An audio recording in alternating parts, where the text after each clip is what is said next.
I would like to, say a shout out. I always use Mist and Shine, and it's a great product, and I think you guys should use it all the time. I use it all the time with all my show cars.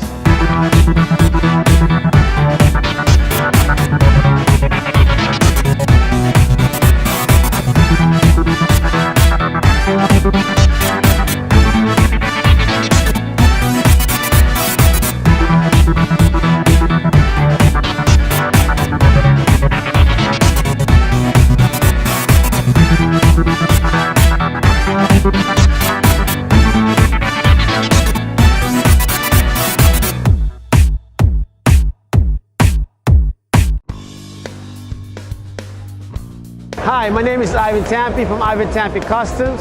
I'm basically featuring our latest creation here, this Copperhead from a Corvette that I just built. This is a 2017 C7 Stingray, but it doesn't look like one anymore because we did the whole transformation.